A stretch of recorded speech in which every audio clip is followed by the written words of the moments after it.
Dave Sewell, welcome to the Marketing for Business podcast. Thank you for having me, mate. You're the second author I've had on the show. So Dave is Dave is the author of Safe Leadership. I highly recommend this book to any business owner. It's the reason I wanted to get you on the podcast today. Look, I know we're going to have a very thoughtful, interesting conversation. And look, we caught up for coffee the other day, and I realised, there's a conversation in the business world, especially for teams of say 5, 10, 15. We really need to be having these conversations. So thank you for coming on today, and it's going to be fun. Looking forward to it. Firstly, though, I need to discuss March 2002, you take over the Bunny Lodge. That's over 20 years ago. Do you believe that? Bunny Lodge, kennel and cattery. I'd love to know what your thinking was there and the business journey. We didn't. Yeah. No, it was back in the day. Yeah. So we did it was a lifestyle choice. Yep. To be fair. Yeah. The partner that I had at the time had kids, so we were looking for a business that we can get stuck into. Yep. Bit of land. And Bunny Lodge came up. Wow. And we thought, sounds like a great idea. Yeah. And nice white painted walls. It looked the part. Did you like cats and dogs before then? Not so much cats, but I was definitely a dog man. But the partner that I had at the time, she threw her in the cattery, and I did the dogs and stuff. Brilliant. And it was good. It was. And was it a lifestyle business? Because a lot of people, they get into that sort of stuff, and they say, yes, was it really a lifestyle business? There was no lifestyle. Yeah, you're just working the whole time? It was working all the time. Your home wasn't your own because you had your kennels on your home was next to the kennels, so people would come up at all times of the day. And I guess also, like when you want to go away on holiday, everyone else is going away on holiday. Yeah. So that was an interesting thing. So one of the things that I've always done in my working career, and I was fortunate to be a manager at a very early age, and I've always had a passion for training the people around me. To be fair, as much to make my life easier as it was anything else, So, but what I didn't know at the time was, when you train people and stuff that they actually like, you've got that engagement thing going on. And in the 80s, engagement thing was never talked about in management. No.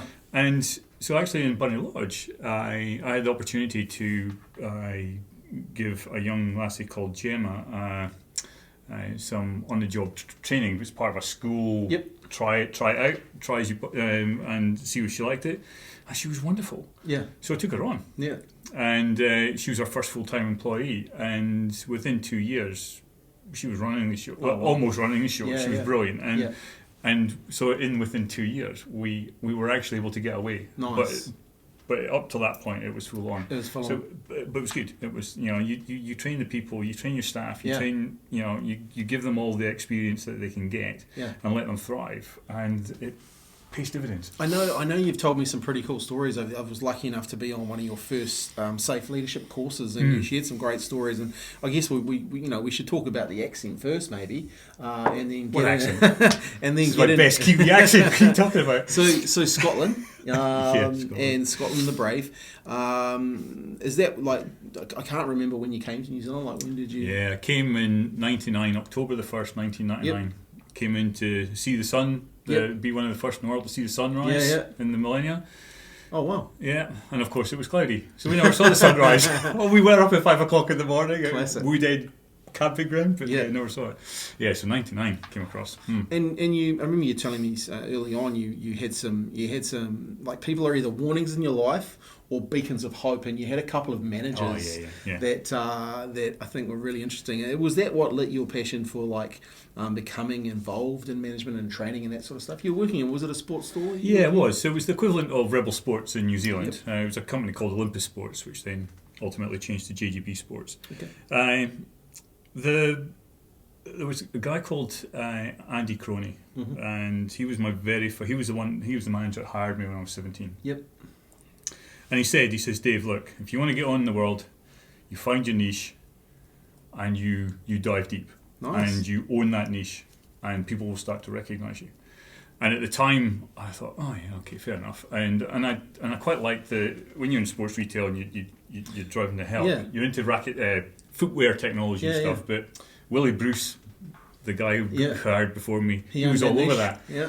So I went, okay, I play badminton. Nobody knew anything about rackets, so I went, I'll learn about racket technologies. Brilliant. So I did. So there was my niche. Wow. And then I started training staff on racket technologies. Yep. And the training bug just caught, and off I went. And I was the training bug caught because you like one of our core values in our business is world-class training, world-class outcomes. Yeah. I know if I train my team and give them, world-class training, the client gets a world-class outcome, right? Absolutely. And themselves. Did you realise that as well? Like the more you trained, like the more information you had, the more insights you had, the better your service was. Yes, yeah, and you learn that very early on, or I did learn it very early on in Olympus Sports. And myself and the young guy, Willie Bruce, before me, we rose through the ranks together. So we were both on the same leadership management programs and all that sort of stuff. Cool. So we were both quite passionate about learning and upskilling and which is no surprise that we left a lot of the others behind. Yeah. But yeah, absolutely. Yeah. And you get the feedback from the clients. Yeah. They just love it. The customers love it. When you know what you're talking about and you help them out. What's the number one thing you learned about a racket? Oh, that's a great question. It's not the different rackets are designed for different things. Yeah. So it's the strength in the frame allows the strings to be strung at different tensions, and it's the different tensions that, depending on how you play. If you like more control, softer strings. If you want speed and power, harder strings, harder racket, better composite. And I believe that's still true today. So it was I won the B final at school of tennis with my mate Baz K. I had my mum's wooden racket, and we won. We actually so lots of control. Yeah, we thrashed them in the final, but the last serve, Baz served underarm, and aced them. Oh really? Yeah. Oh, he pulled the cricket thing on you. Yeah. And but that was my mum's racket. It was really, really good. Awesome. So, awesome. Love it. But I think if I played tennis now, I'd want something strong and yeah. So okay, because I remember you telling me like you had a couple of real characters that trained, like they were real characters in how they trained, and I guess when you had some real mentors early on, though, didn't you? I did. Yeah. So Andy Croney was my first one, but he left very quickly. He got promoted very quickly, and then in the book I refer to a Mr. D. Yeah. And Mr. D, literally that's what we used to call him. He hated being... Back in the 80s, management had to be referred to as Mr. Yeah. So, I mean, when I went from 19 years old I was, when I got my first management position, I had to become a Mr. Sewell, not a Dave. It was like two different people. Yeah. So this was Mr. D. His surname was Donaldson, and he says, "No, just Mr. D's fine." So but he was wonderful. Nice. He taught me so much around customer service, around how to interact with other people, how to influence other people, not manipulate, influence, how to treat them well. So that they will look after you in the future, but you look after them first. Yes. And this was about relationships with. That? Yeah, it was, how it old was were you wonderful. Then? He would have been. I was 18 Nice. when he came in, so 18, 19. It was in my. Yeah. That's when I got into Good training to get management. that sort of advice that early in your career, right? Oh, just brilliant. And later on, when the protagonist in my early life, Mr. G, came along and almost wrecked me, it was Mr. D that picked me up and gave me the second chance. And then I flourished and took off from there. But how good to have those sort of wonderful people in your life that early. Like how absolutely. to like. Because I remember when I was 18, you probably didn't listen to too many people, but having someone who was influential in teaching you, and I probably got this from my grandmother, treat people how you'd want to be treated. Yeah. And I always remember her saying that, and it sounds like this gentleman, Mr. Donaldson, Mr. D, was teaching you those sort of same things. Yeah, it was. Right? It was, and for me, who my father left when I was 13, died when I was 15, through my teenage years, there wasn't a male role model, to be fair, in my life. Yeah. And Mr. D really did. He sort of took me under his wing, in my late teenage years. That's awesome. Just guided me through, and that, because we can get into all sorts of trouble at 17, 18, 19 when we're messing around with drinks and nightclubs. But he kept me on the straight and narrow. It was, didn't appreciate it at the time, but I have since. Did you like the retail world? Like, was it a world that you kind of liked? Because I remember working at Bon & Bon, I actually loved it. Did you? Yeah. When things are really busy, and there's just a buzz in the shop. Totally. And there's lots of people coming in. And I can remember sitting in that first store, full-time sales assistant, and I would have 6 or 7 people all trying on sports shoes, all wanting advice, and I'm just juggling these guys, and it's just fast paced, and you know, those were the good times. And you had a great team around you, and you just did it. Yeah. You know, and when it got into management, it became a little bit different, but you know, those fast paced times were brilliant. I did love it. What do you think management? What did you learn being in management? What were some of the key takeaways once you stepped into that role? Yeah, it's interesting. You know, they teach that, you know, well, we were taught in this 80s leadership that, you know, you step into management and you're the boss, and people have to, you know, need to show respect, etc. And, you know, and all of a sudden I become a Mr. Sewell, not a Dave. And, you know, I've got to wear a shirt and a tie instead of one of these things. It's like, oh my word. You know, so it was all, authority was like rammed down your throat, and then it was imposed on everybody. And it was, and that shit never worked. Sorry, excuse my language. It just didn't. It just didn't work. You know, and you know, when my area manager wasn't there, the tie would come off. The top button open up, and then it was Dave. Nice. You know, and it was just, let's get relaxed.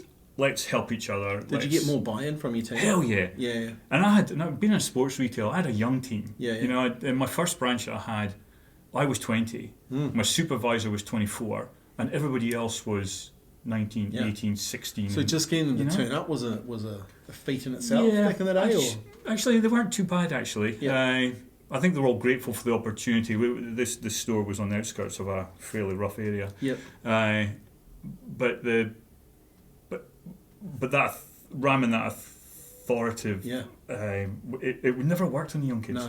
No. Just it doesn't work on me nowadays as an old fella, but it didn't work then. So you had to adapt. I think there's, like, you know, there's a level of respect there, but that probably got carried away a wee bit. You got to earn it. You know, I think, you know, you got to earn it. You can't. Well, I say the word can't, but it's my belief that you do earn respect, right? And you lead from the front. Absolutely. You don't need a tie to wear a tie to get respect, right? Like that's you know.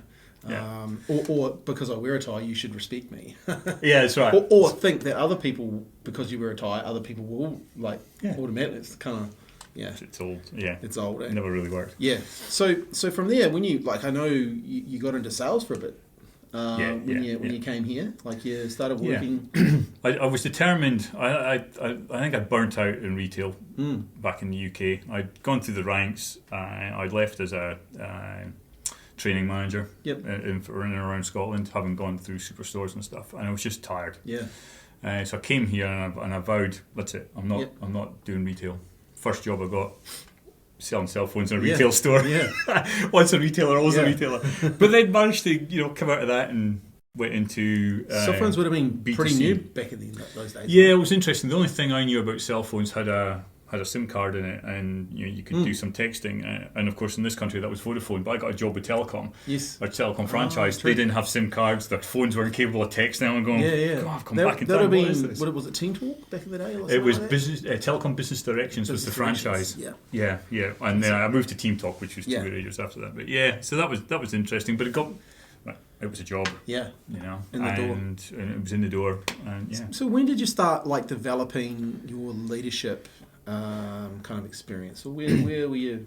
Well, that started because, make no mistake, people that are listening to this, Dave's now world class at this. You know, you're easily one of the best in New Zealand at it. In some of your studying and some of the stuff that you've done, you're world class at this. So you've taken some time to really develop your skills in this area.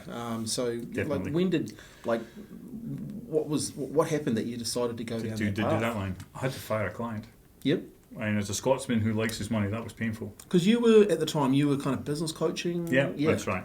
So I would, in the Bunny Lodge, I started helping other kennel owners. So we were trying to raise the standard of the kennel industry. It was getting a bad rap at the time. And that was where the coaching started. And then there was a couple of friends who used to drop their animals off that they had other businesses. So I sort of helped them. And I was business coaching for a couple of years. And what were you helping them with? Were you helping them with their people, their systems, and processes? Systems and processes, and then just thinking longer term. So a little bit of the strategy stuff. Not so much the people at the time for most of them. But it was more about putting stuff in place to make things easier for them, Yeah. so more sustainable for them. Yeah. And then I got internationally certified with That's right. with a company called Gazelles International Yeah. that promoted the scaling up methodology, which, sound methodology. Yeah. As you know, you've been Totally. through it. And but one of the things I found was they were really weak in people. Yep. And I had a client of mine. We were doing a half-day strategic catch-up session. So they'd already done a strategic plan, and we were doing a half-day check-in. Yeah. And he started off going around the table with all the senior executives, just getting a feel for where they're at. And the sales manager was talking about what she was doing, and he turned around and called her an effing useless B, and she didn't know what the F she was talking about, and she burst out crying, and it just imploded. And I pulled him out, and I said, "What was that?" And he says, "What was what?" I wasn't even aware of what he was doing. Wow. I says, "You can't talk to people like that." Yeah, yeah. And he says, "I can talk to whoever I want. I'm the CEO." Wow. And I had, at that point, where I didn't realise at the time, he had triggered something in my past, which we may go into later. That was the Mr. G in my past. Yeah. And I had nothing in my toolbox to come back at that. Yeah. So that I did the only thing I could do, and that was remove my company from his company to protect what I had built. Yeah. I split him and I said, "Okay, we're cutting the losses here. Good luck. Yeah. But I'm off. This is not what I've signed up for."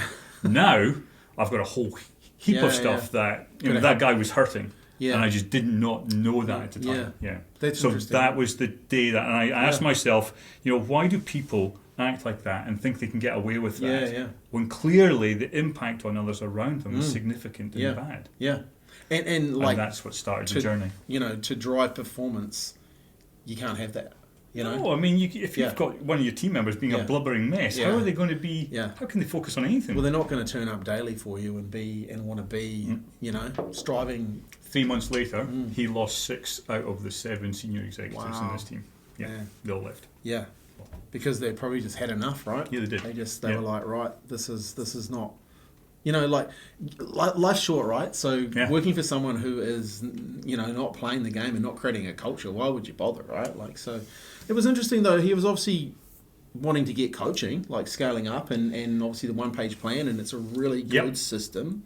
Like, and I think it's, I've been through it, and now we actually use EOS, which is it's very similar. Mm-hmm. But he was obviously wanting to get ahead, but was just missing that people part, right? Yeah, and that was exactly right. So he wanted the systems and the accountability for others in place. Yeah. But like I said, so we did that, and that was the people part of that model. Yeah. But it didn't go any deeper. No. And as a result, there was no tools. I mean, there's got to be a better way of doing this. Yes. And so that started this journey. Yeah. And so because I remember when I was on your leadership course, it really struck me. Purpose, vision, core values, right? Yeah. And getting people involved in that. And it's pretty cool today. Like in our business, we have some really, really solid core values. We still have our stand-up meetings every morning. Yeah. Wins, focuses, and opportunities. We don't call them hurdles anymore. We call them opportunities. Yeah. And then on Wednesday, we have what we call a 1% better. On Monday, you told me that. Yeah. Monday we have a whiffle. So what I feel like expressing. Tuesday is what are we thankful for. Wednesday is our 1% better. Thursdays is thoughtful. So you have something you're thoughtful, and then Friday is core values in action. Nice. And I always remember you talking. You drilled it into us in this course. Like, there's no point having. Like, firstly, there's no point having a core value like integrity. You should be integral anyway. Permission to play those. Yeah. Then a core value around what was it? What was one of them was rule? I just thought, like, that's like, why have that? I'm honest. Honesty. Yeah. Integrity, honesty, trust. Seriously, why have that? So I'd love to talk about core values, because we sat down and created some pretty cool core values which now they live in the business, right? And Friday's one of my best days, because you hear the core value and you hear the inaction, the action that person was taking, or you might mention a staff member about it and how they took that action. So for me, that was one of the biggest takeaways I got from your program, is keeping them alive. Yeah, absolutely.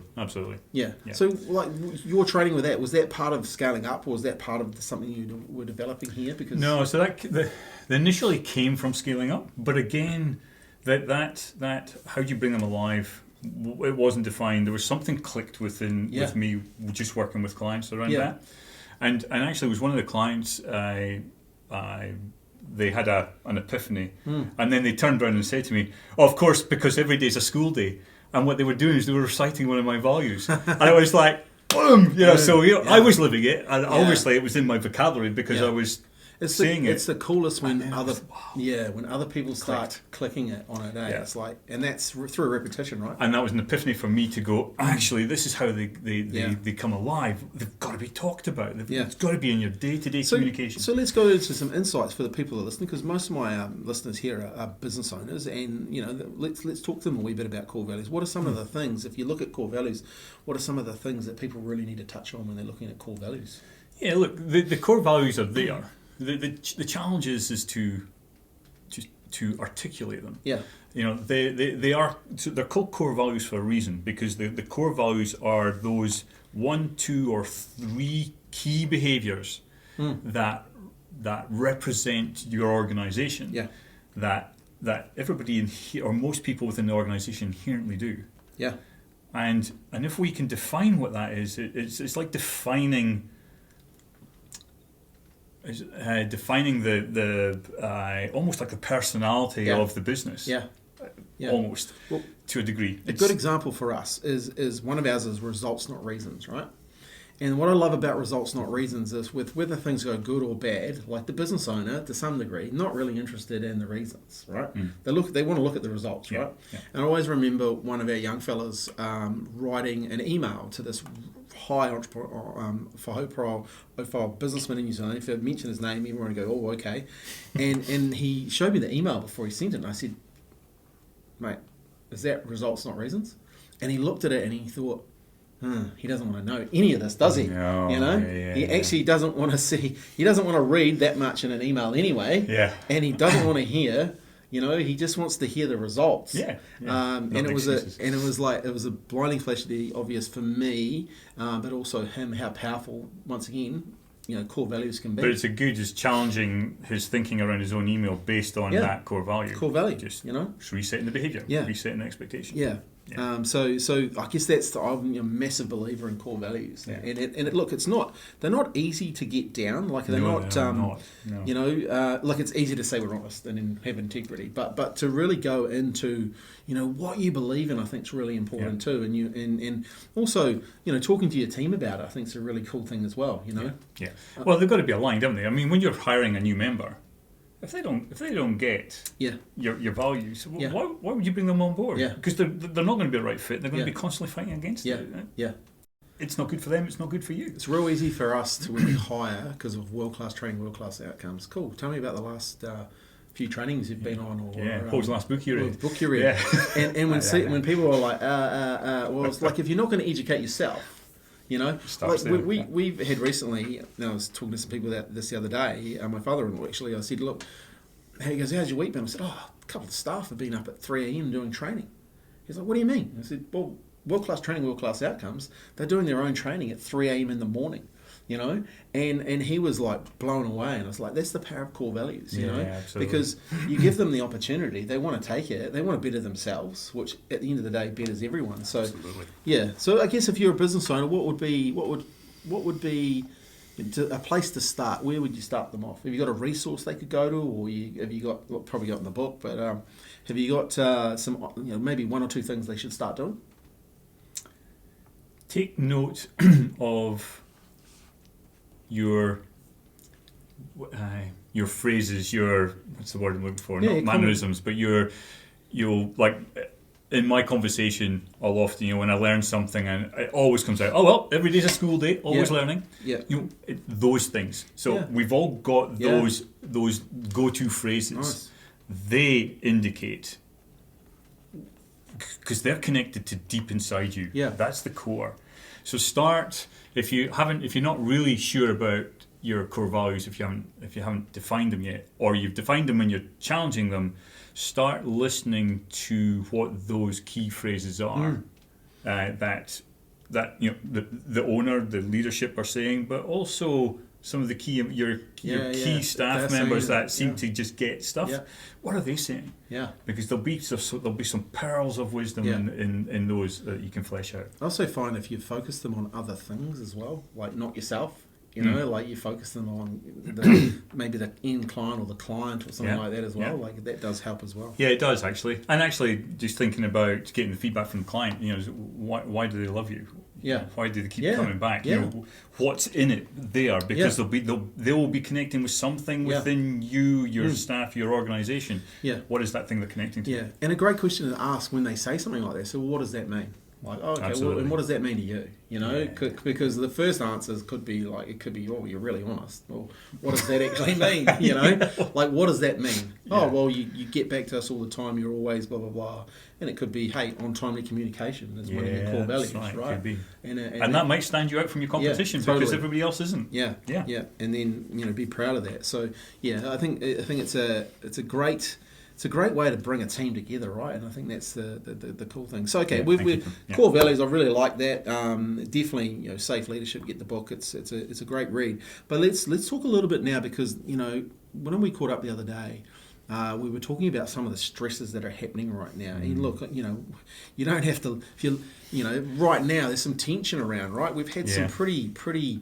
You know, full-on years with a pandemic and now moving into a recession. And for some people, they get a lot of their filters from TV, right? Like they're probably not listening to this podcast.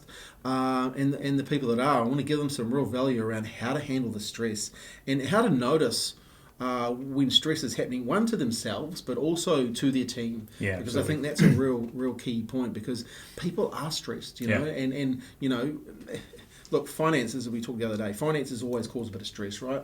And that when the heat goes on that, you know, the heat's going to go somewhere else too, right? So it comes out in behaviours that are not always, you know, the right behaviours or not always the normal behaviours for other people, right? Because of that stress. So let's talk a little bit about that because I know in the book you talk a lot about how the different sides of the brain and the chemicals. And look, I'm no expert, so that's why I got you on. Let's talk about that. Yeah, absolutely. Like, I've had two conversations this morning from two people in different organisations complaining about another work colleague. Yeah, and how they're feeling.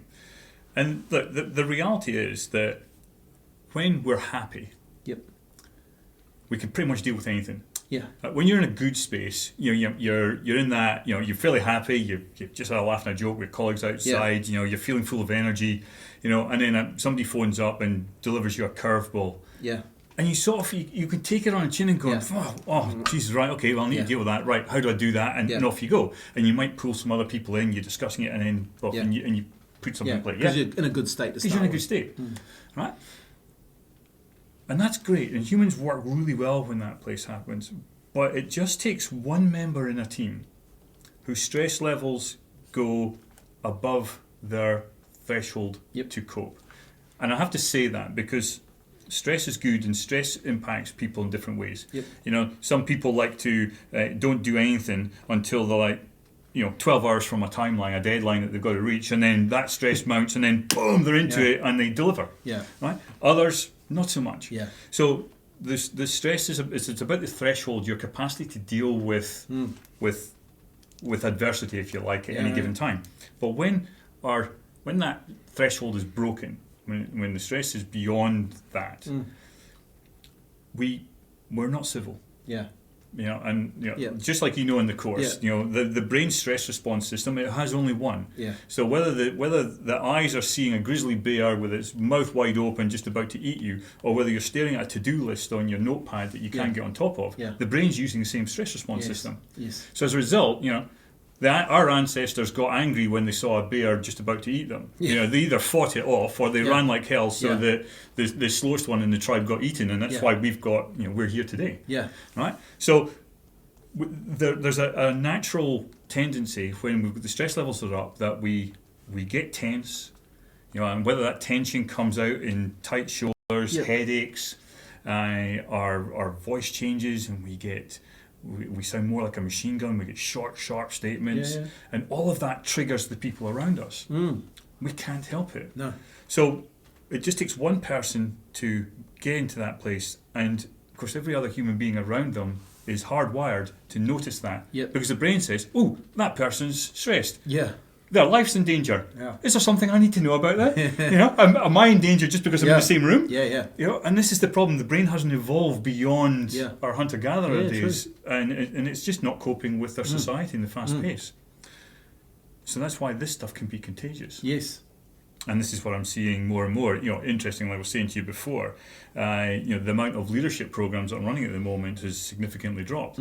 But the amount of conflict resolution and bringing teams together significantly increased. Yeah. It's just a different type of work this year. Yeah. But it seems to be a reflection of what's going on in society at the moment, unfortunately. And why do you think that is? Like we talked about the medical industry and how the impact of outside forces or people are coming into that environment and causing the people to be very stressed and using words, language, and that to be quite. You sort of mentioned it earlier on. I think there's a lot of what I call unhelpful. I don't really talk in negatives and positives. It's stuff's either helpful or unhelpful to you, and that includes our emotions. Yeah.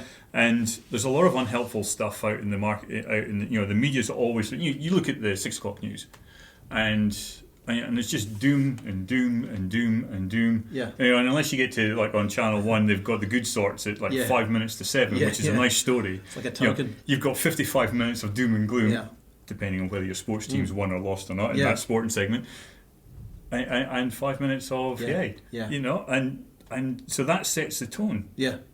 And that's what I said before, like a lot of people take their filter from an external source, right? And those filters, if you continuously take those filters, you're going to have a different view on the world, and then it's backed up maybe by the fact that you have less money in your pocket, and something will just trigger you, right? Completely. And it's really, I guess, so if a business owner, because like business owners, a lot of business owners wear a lot of hats, right? You own business yourself. Yeah. What can they do, like from a practical perspective? Because it's they're in business owner in the day and of the whacking and the cracking of what they do, right? Yeah, absolutely. So what can they do? Say they've got a team. What can they start to notice, and how can they start to actually learn more about what's going on, and what are some of the warning signs they should look out for? Absolutely. So first of all, they need to look after themselves. Yep. All right, and there's plenty of information out there. There's well-being experts, there's fitness experts. I'm none of them. But there's some common things that we should be doing for ourselves to manage effectively reset our stress response system every day, and that is you've got to get some exercise. Now I'm not saying that you go to pound the gym and waste yourself in the boxing ring or whatever it is. Exercise could be as simple as taking your dog for a walk. Yeah. Right, or actually park your car a couple of blocks away from your office, so you actually walk to the office and then walk back. It's as simple as that. It's 15-20 minutes of exercise, and that's all. And it's enough to just get the blood circulating and get the body moving. Yeah. And there's always the diet thing as well, and I'm actually reading some stuff at the moment around actually our diet. Our processed diet isn't helpful for our brain's performance either. You wouldn't put Coca-Cola in your petrol tank and hope that your car would run, but yet we do it ourselves. Totally. And somehow we wonder why we're not performing. Yeah. So there's some real stuff there. Again, not an expert in that, but one of the things that we should all be doing, and there's no reason why any of us can't do this, is get 8 hours sleep a night. Yeah. 8 hours. Yeah, I remember you talking about it. Minimum 7, but 7 to 8 hours is what really the body needs, and this slightly changes depending on age. The difference between somebody sleeping 6 hours and somebody sleeping 7 hours in a night is a 200% increase in heart attack. Wow. It's no coincidence that in countries that have got daylight savings, right, when the clocks go back and they lose an hour of sleep, it is that day, the following day, is the highest rate of heart attack victims that come into A&E. Wow. And in the opposite, when the clocks go back and you gain an hour. Wow. So it's quite significant. And listen, and the stress response system needs that time to reset. Yes. Yes. Right? If you've got the 7 hours and you're getting good night's sleep, you wake up and your body is completely reset. Yeah. Which means you're not waking in the morning, Yeah. anxious. You're still in fight or flight mode. Yeah. And starting the day that way. Yeah, nice. So if you want to, as a leader, you want to be your best self at work, then don't come into work triggered in the morning. Yeah. Because everybody around you is going to go, oh, Christ, boss is in that thing. Yeah. And they're going to know. They might not know what's going on, but they're going to know that you're not in a great space. And we've all worked for that boss, right? Hell yeah. We've probably been that boss as well, to be fair, but hell yeah. Yeah. You know? Yeah. So, and that's what you can do from a self perspective. Yep. It's not hard. And I think it's really important. Like you sort of saying here, put your life jacket on first, right? Like to look after yourself. Yeah. Shout out to, by the way, there's a few people that go for walks and listen to the podcast. So shout out to you guys. I really Absolutely. appreciate and the comments that you've made about that. I'm glad we're helping you exercise. But I really I'm a big believer. I'm a big believer also in especially in business is getting everything out on paper. I write a lot in this remarks, and I see you've got one as well. It's like writing a lot of stuff out allows me to get that out of my brain, so it allows me to sleep a lot better. Yep. Because I used to go through periods where you wouldn't sleep because you had too much going on in your head. Never stops. Yeah, so getting it out first, and then giving your brain. I give my brain sometimes when I really know I need to get sleep to go to sleep. It's okay to sleep until 6. It's okay to sleep until 5. Like I'm going to bed at say 9 and I'm going to sleep till 6. Most days I get up between 4:30 and 5, but I'll go to bed early enough to do that. Yeah, right? absolutely. But giving the brain permission to do that, it's something I don't know where I learned that from, but it's something that's it's been really useful for. Completely. Getting so write it down, but then tell the brain what you need to do. That writing down is a really good thing as well. So one of the things that we can deal with, when we're in that stress place. So you're in the middle, in the mix of something, and you feel like you're not coping. There's a lot of what we do. We create our own stress by our own talk. Yep. In our head. Okay. So one of the good things that I've read, and it's coming from the realms of psychology, is actually if you can write down what you're thinking, and let your eyes see it. The eyes process the information you just written in a different part of the brain. Nice. Which allows then your brain to stop churning over the same stuff and actually sees it in a slightly different light. Nice. And often then, what you write down, you can almost, is this real? Is this true? You can almost dismiss it. The other thing as well is write that down and then look at it the next day. And the reason why we do that is during sleep, and this is why sleep's so important. Yeah. In REM sleep, which is the last cycle of sleep where we do our dreams. We think now that dreaming is a way of the mind rolling our experiences from the previous day into our life experiences. So what dreaming does is builds context around what we just experienced in the last couple of days. Nice. So that's why if you've ever penned an email with a little bit of frustration or anger, and then you slept on it and you come back before you push that button and you read it again, you go, holy glad I didn't do that. It's not because you didn't see that the day before. It's now because you slept on it. Your brain has now got your life's context around it and your experiences, and now you can look at it with a fresh set of eyes and there's better context. The same emotions aren't there, right? Yeah, because you processed. Yeah. So all these there's lots of little tips like that. Yeah. So. Nice. Very good to write down and then look at what you're writing and then ask yourself, is this really true? Yeah. Okay. So you've looked after yourself. You've written some stuff down. Yep. You've had a great old sleep. Yeah. What do you start doing with your team? How do you start noticing? You start noticing a few things. So the most obvious one is either people going really quiet. Yep. So they start withdrawing. Yeah. Nice. That tells me that they're in a stress state. Yep. It's one of the first signs that you can see. Of course, the other, which is like your fight or flight. That's like someone taking flight. Yeah. They're sort of withdrawing. The other one, of course, is the verbal outbursts. Yep. That's the fight. Yep. What's going on there? Yeah. So one of the things that I'd say with leaders is don't get caught up on the behaviour. Yep. Start asking why. Yeah. Why are they behaving that way? Yeah, nice. Why is that? And think of it in terms of helpful and unhelpful. Yeah. Is that person's behaviour helpful to themselves, Yep. helpful to the team, helpful to me? Yeah. And if the answer is to no to any of that, as a leader, you have an obligation to figure out why they're not being helpful.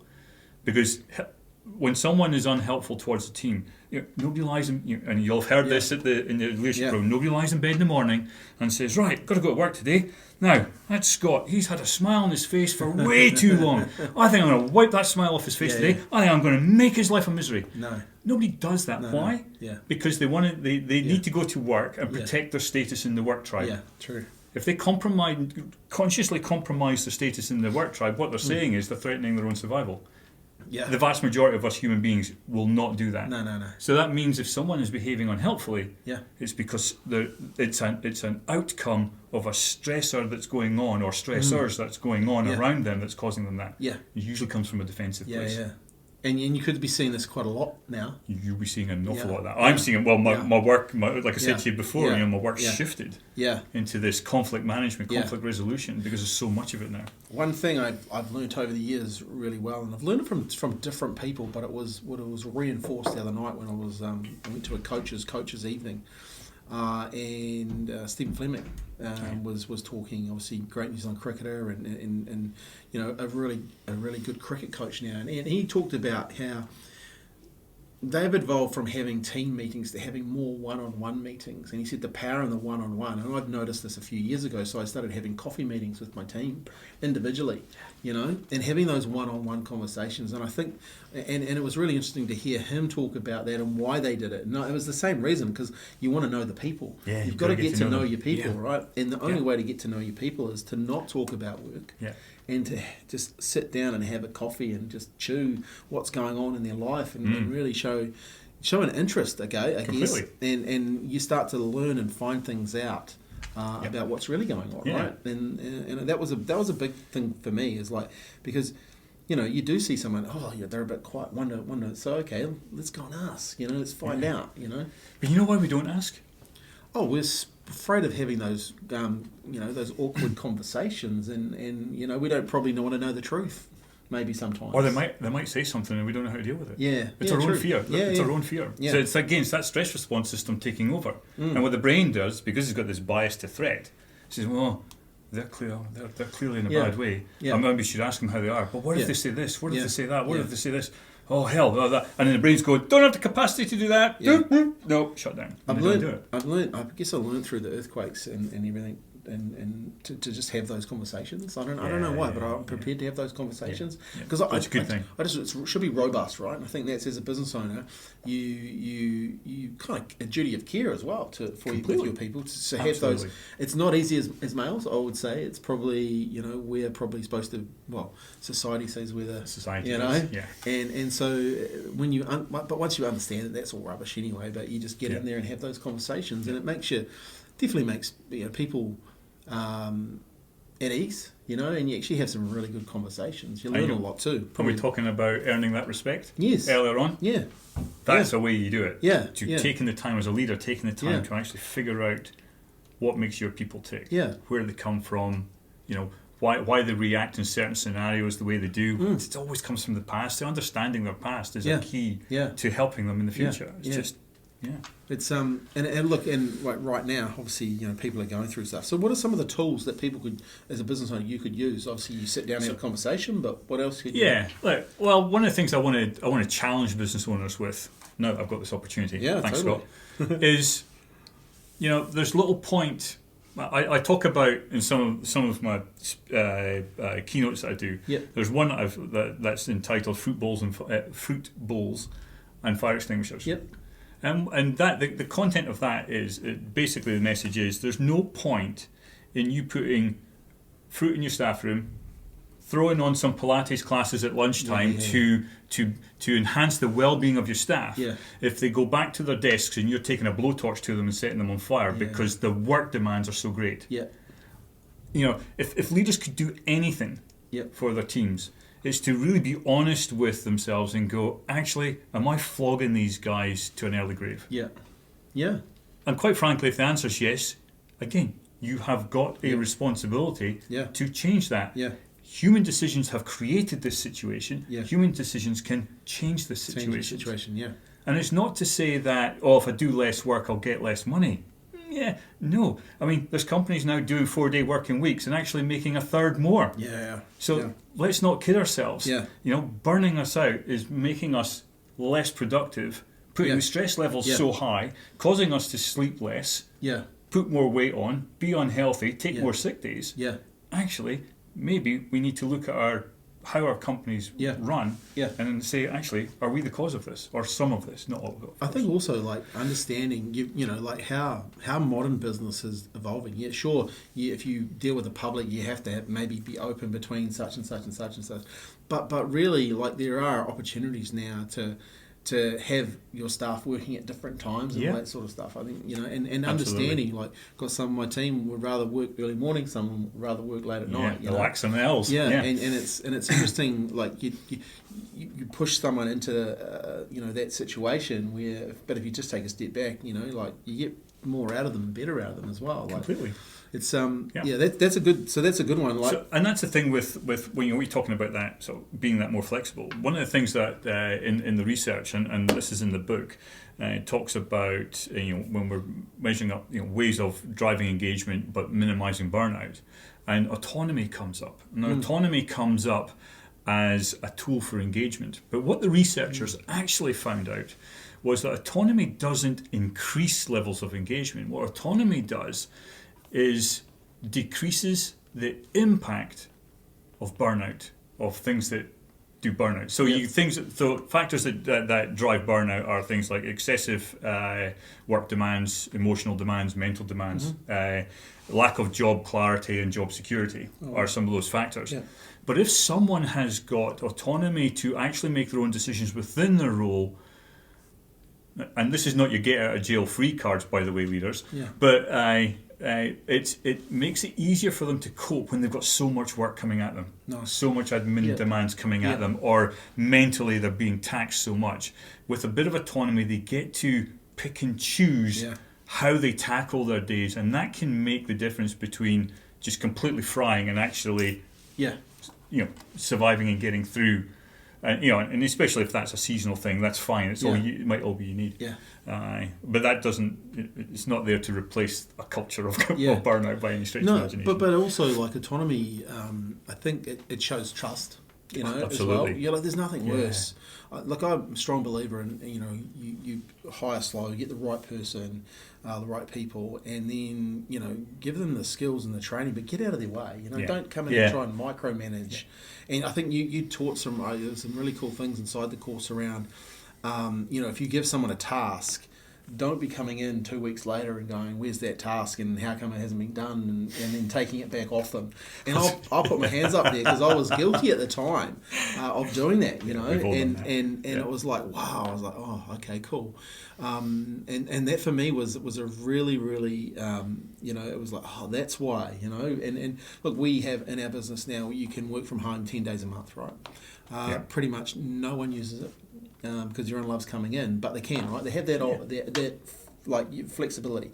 Some people like to, like now they like to use it because if they've been really, really busy, they might take a day work from home and just and you can see them compress because it's actually like an agency is quite a loud environment. It's not for everyone too, and like different roles inside the business. You've got different people, personalities. So absolutely. It's really interesting, and you can definitely tell. But that autonomy thing, like we do not like. There's no micromanagement going on here. There's micromanagement from the first 90 days. As far as there's one thing we micromanage, and that's, I think I got it from you. It was the daily email. Did you teach me the daily email? So the daily email, this is gold if you want to, I think we should talk about this because this is gold. The first 90 days, you have to send a daily email every day. And we joke if you miss a day, you have to reset, especially the new people. But in that 90 days, it's like, hey, what did you do today? What's your plan for tomorrow?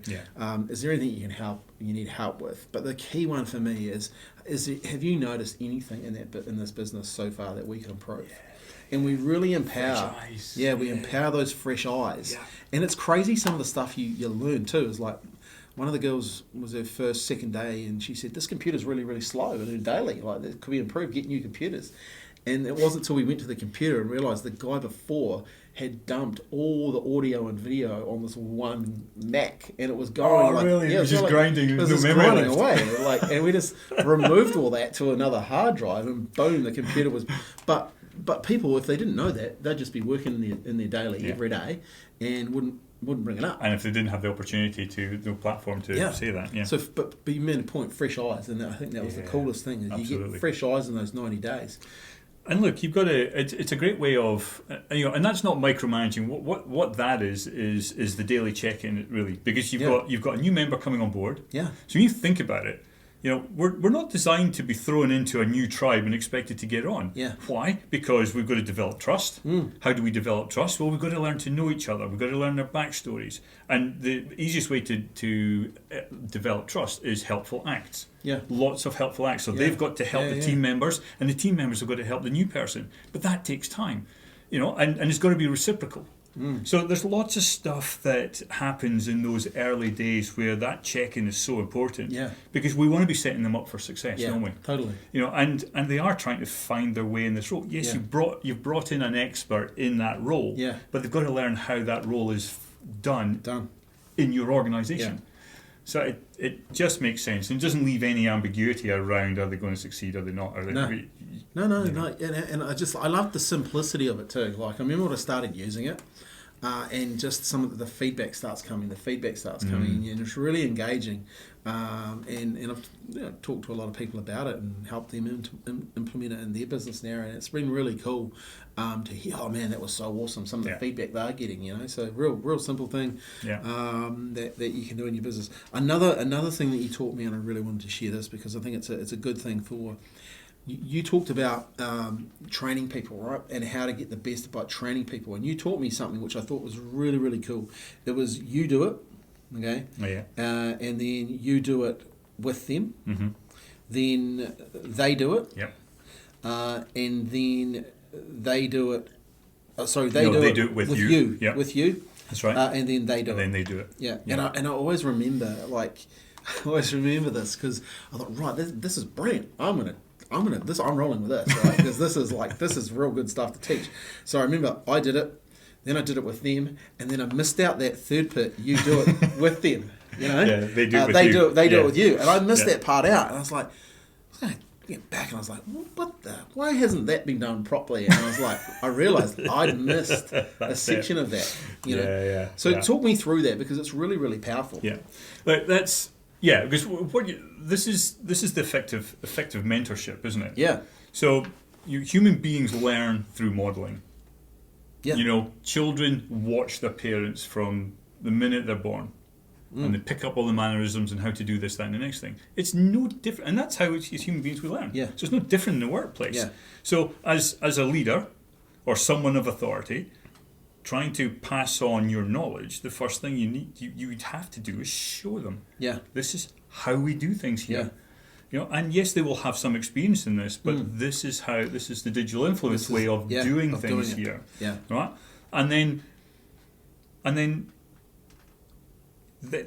you're doing it, you teach them, and then they're sitting with you. Yeah. Seeing it in, I remember back in the retail days, watching Andy Croney, the very first manager, selling a pair of Reebok high top aerobic shoes to this woman. Now the woman wanted the slightly cheaper pair, and he talked her through, and he says, "Well, how much are the aerobics?" Anyway, he did the whole thing, and he found out her needs, etc. And he was, "Well, actually, you need this for this, that, and the next thing." And she went, and she spent an extra £10 more. We're talking, this is in the 80s, more on the shoes, and he overcome rejections, and he just said, "Just stand there." I didn't have to do anything. I just had to watch. And then we did the other thing. So he was doing this back in the 80s before it became a thing. And it just works. It's just that modelling thing. But that key there is when they do it with you. So you're just there to watch, and if need be to give confidence if they ask you anything. But you're there just to observe, and you're their safety net. And that's wonderful because it allows them to stretch their capability in a safe way.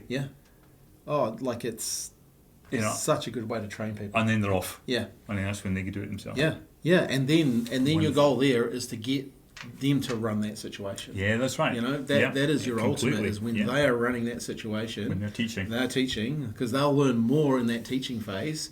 But I just thought it was such a great way to take people through, and really, you know, like if you've got a good way of doing things, get it down, you know, so you actually know it, and then show people how to do it, right? It was really, really cool. Yeah, absolutely. Hey Dave, this has been a really fast chat. Like, it's nearly an hour and just about gone. So look, I think, you know, when we look at mindset, you know, like where's your, like, what do you do on a daily basis to keep your mindset? Because you're dealing with a lot of different stresses, etc. And I love talking about mindset, and I love talking to different people about it. So what do you do? Yeah. So for one, for me, I practice a little bit of mindfulness, and what I mean by that is I take what I call the micro moments in a day. Yep. And so, for instance, I had a 9 o'clock Teams meeting with someone who I was talking about a scenario with them, or trying to find out how they felt about a particular scenario that happened where they got thrown under the bus. Apparently, the person didn't think they got thrown under the bus, but they were fine with that. But then they went away and hit me with something else from their immediate team leader. And then we had a 40-minute conversation about what the real problem in this person's life was. We call it the orbit around here. yeah. I like that. You know, so you take all that on board because you're listening. You know, and you can't. Yeah, when you do a role like this, you can't not empathise. No. So there is an emotional exchange, energy exchange, whatever you want to call it, between myself and the client. So, you know, they hang up the call. You know, it's 10:45, and so it's close enough to tea break time. So what do? So I unwind. I let the brain still processing what's been heard, and I go and make myself a coffee. Nice. And I actually make the coffee. You know, I tap the grinds and put it in and do all that stuff. But then what I do is I walk out into the garden. And today, finally, the sun's shining after how long? Yeah.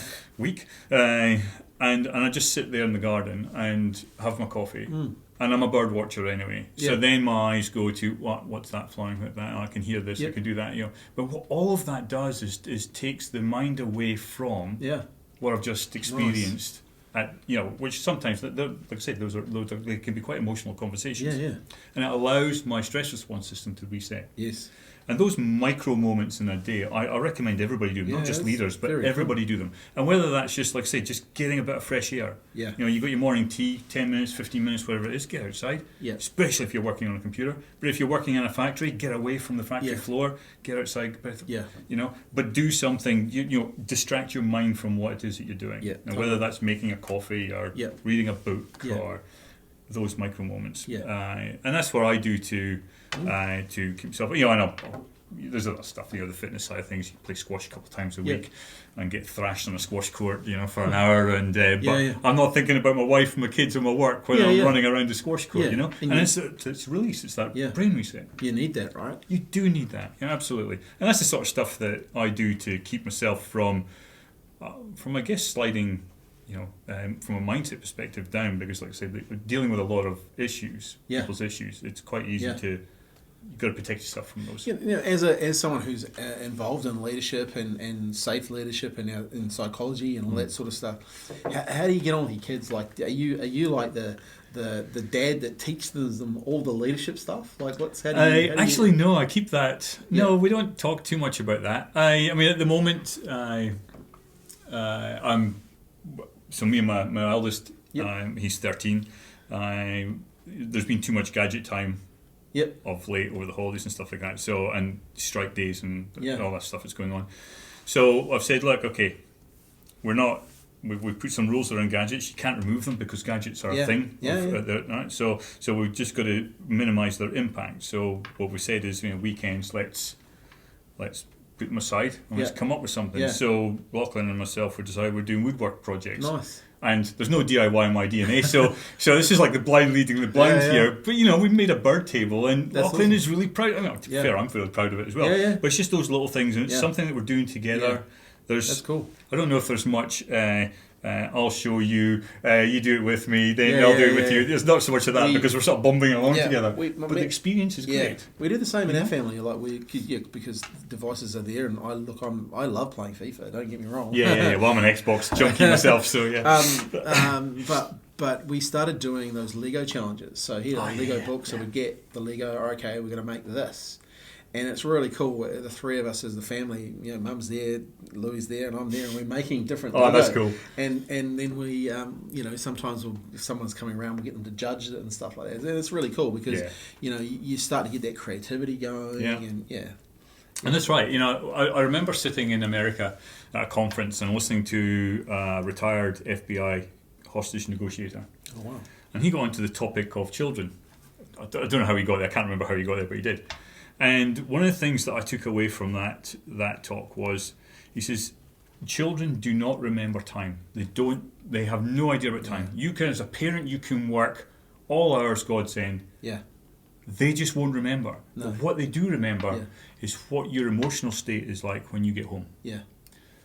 Wow. So it's all about, and you think about your own parents. Yeah. And think about your interactions with the parents that you can remember. Yeah. Were they happy? Were they sad? Were they full of aggro? Were they not? Yeah. There's nothing about time in your memory. No. To be fair. And so what you're doing with the Lego, and what I'm doing with Locking with the woodwork, and and we're Xbox. We're an Xbox family as well, so we'll often sit there and do Minecraft, or I'll build something on Minecraft with that's tricks and pits and burn, and they have to work all that stuff out. But it's all good because it's happy times, and this is what they'll remember. It's like going to camping, true. The family camping trips and all that. But the key is to try and do it consistent. And what the hostage negotiator said was, when it comes to children, if you want to be a good parent and remember fondly, you play with your child every day for 15 minutes their way. Wow. Their rules. Yeah, it's 15 minutes a day. Yeah. And that's stuck with me forever. 15 minutes a day, doing things that, and honestly, some of the rules that the kids come up with, horrific. They're just terrible. They're just they're soul destroying. But it's 15 minutes. Yeah. Which ultimately, by the way, when you practice that, it's never 15 minutes. It's half an hour, it's an hour, but that's okay, I love playing football in the backyard with Louie, and he has so many different rules. But it's great fun, I just said because we're both competitive, so you just gotta watch yourself as a parent too, right? Yes, we're doing that with the squash at the moment. Same thing. Hey Dave, this is interesting because I find we're at a period of time in the world, like recession here in New Zealand, and tough economic times. Look, I'm a massive believer in you create your own economy, and I know the people that are listening to this are the same sort of people. I want you to give us 5 things though, like if you were, you working on this today and you were looking to help a business owner through, some of the things that they're dealing with. What are 5 things you recommend that they do now to get themselves, I guess, bulletproof for this, these times? And look, these times don't last that long. No, they don't actually. And tough times, tough people last, right? And resilient people. I think I know what number 1 is, and I'm going to start you off. Look after yourself first. Yep. Is that it? That was exactly what I was going to do. Yeah. Well, you're no use. Yeah. You're absolutely no use if you're sitting there. When the earthquakes hit, deviating slightly, my business, being the consultancy business, just disappeared overnight. Yeah. And I liken it to me sort of squirreling away to the back of my cave, black as you like, no light getting in, and then hiding there for a couple of weeks, not knowing what to do. Yeah. Literally rocking in the corner. Yeah. Right? How am I any good doing that? I'm not generating an income when I'm doing that. I'm not helpful to my wife when I'm doing that. I'm certainly not helpful to Lachlan. He was just born when that happened. But at the same time, this stuff happens. Yeah. And mentally, sometimes it overloads us, and this is that retreating thing. Yeah. Right? So you don't want to be that person, and wait for someone to brave enough to walk into your cave to ease you out of that stuff, and that's the conversations. So look after yourself. You absolutely have to do that. Your company will not function if you don't function. So the next one from that is again, it's pretty obvious, and it sounds cliche, and it's everybody says it to the cows come home, but it's true. Look after your people. It should be your primary focus. It's if you look after your team will look after your clients. Yeah. And if they're looking after your clients, they're also looking after, by default, your bottom line. Yeah. Yeah. It's not rocket science. It isn't rocket science, but it can be difficult depending on your own mindset. Yeah. It can be difficult depending on where their mindset is, especially in recession.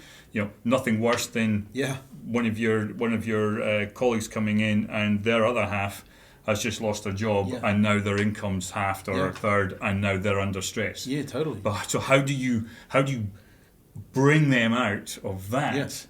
And this is where you have the communication. This is your safe space. Yeah. You've got.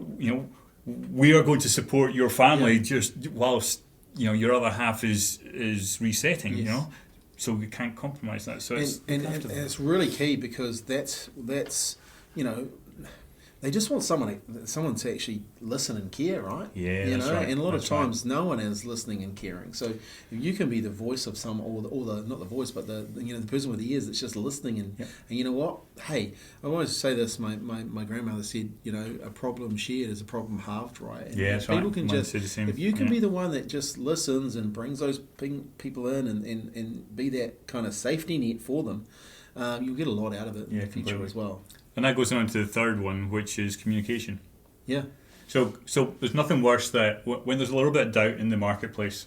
Yeah. In this case, we're sort of in a recession. Yeah. But equally, North Island and New Zealand just got smashed by multiple weather events. Yes. And when they're in utter chaos. Yeah. So it doesn't matter what it is. When there's that sort of doubt, communication is absolutely key because people want to know that they're safe. Yeah. Or they just want to know the lay of the land. It's worse not knowing anything than knowing something that might not be ideal. Yeah. Right? Why? Because the brain will catastrophize. It's got a bias towards threat. Yeah. Right. So it will make up its own. If you're not going to feed your team members the story of the lay of the land, the team members will make up their own lay of the land, and I'll tell you, it will always be worse than the reality. Yeah. Because that's how humans protect themselves. Yeah, totally. And that is something I learned from the earthquakes. Hugely so. If you didn't communicate during the earthquakes, and you saw some of the government departments not communicating, so people started getting upset because no one was giving them clarity on what was really going on, And I always remember, what if they just were really clear in their communication and upfront in their communication? Yeah. Sure, I know they couldn't tell us everything, but they could have let people in on the story a bit more because you're right, people started making their own stories. Yeah. Right. So that was a big takeaway for me.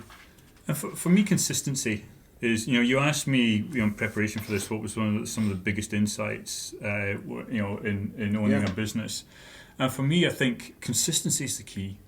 And it doesn't matter what you do, whether it's your marketing message, it's got to be consistent. Totally. Whether it's the service that you're providing to your clients, it's got to be consistent. And at whatever level you deem it, it's got to be consistent. Because your reputation will be built on that. Yeah. The training that you give your employees, if you want to continually improve your business is only as good as its weakest link. Yeah.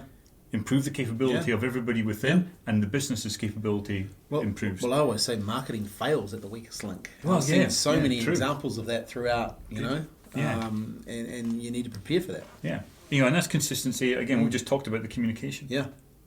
Yeah, nice. And in times like this, the consistency of turning up and doing the mahi and doing the work and, there's some reassurance in habits. We're creatures of habits as human beings. Yeah. So consistency is as important for our safety or our perception of safety as anything else. Yeah, because that builds that trust, right? Absolutely it does. The familiarity of it. Same with marketing, right? Consistency of message. If you have consistency of message, over time you'll build a lot more trust because people will start to know, like, and trust you, right? You become that person, you become don't you, that person. Forever. Consistency is huge. I think consistency for a lot of people, if your purpose is not strong and your vision's not strong, and if you don't back it by some really cool core values, that can be quite hard for a lot of business owners because they don't have enough reasons to be consistent. There's nothing to anchor the consistency to. Yeah, absolutely. Okay. Good question. You're looking for one more. Well, look, end of the day, I reckon number one, you look after yourself, look after your people. It's pretty solid, right? I think communicate and be consistent. If I was going to add another fifth in there, is get around good people.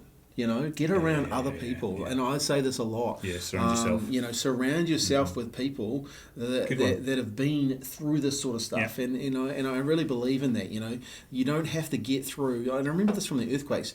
We built a mastermind group. You don't have to do all this sort of stuff by yourself. No. So getting around other people that are going through the similar things, but have the same sort of focus of their mind, right? Yeah. Like they are willing to do whatever it takes too. They are willing to look after their team. They are willing to communicate. They are willing to have consistency. Get around those people. And actually, and again, that goes from that that problem shared is a problem halved. Yeah. Because as business owners, sometimes it's hard to actually divulge everything to your teams. Yeah. Sometimes if I do that, they might run to the hills. Yeah, yeah. But actually, it's a lot easier to do that to another business owner, and then they go, "Oh God, we're in the same place," and you go, "Oh, it's not just me. Yeah. I'm not such a failure after all." Yeah, exactly. We're all in the same boat. We're all in the same boat, and we're all having good conversations about it, and having that, I guess, that circle of trust that you can rely on. I think it's really, really important. Yeah, it is. Yeah, everybody needs a community around them. Yeah. Hey, Dave, this has been a great chat. I really appreciate you coming in. Awesome. Safe leadership. It says on the back here, there's no such thing as a toxic employee, and I think we don't have time to unpack that one, but there's some real gems in here, and I highly recommend anyone who is. If you own a business and you have a team, you need to educate yourself on this. Yeah. There's really some really good takeaways in it, and also it gives you some really good tools that you can put in your toolbox. And I think that's why I really enjoyed reading the book, but also being part of your course really, really helped me. So I really appreciate you coming on today. Thanks, Scott. Thank you for having me. Yeah, no, it's been great having you. So guys and girls, really thank you for listening to the podcast today. Thanks for watching the podcast. We're gonna, that's a good thing, Dave. If people want to get hold of you, where do they go to get hold of you? Easiest, just go to www.davesewell.nz. Nice. And Sewell spelled Sewell. We'll put links to Dave's website, etc., on the podcast notes and on the website, so people are able to connect with you.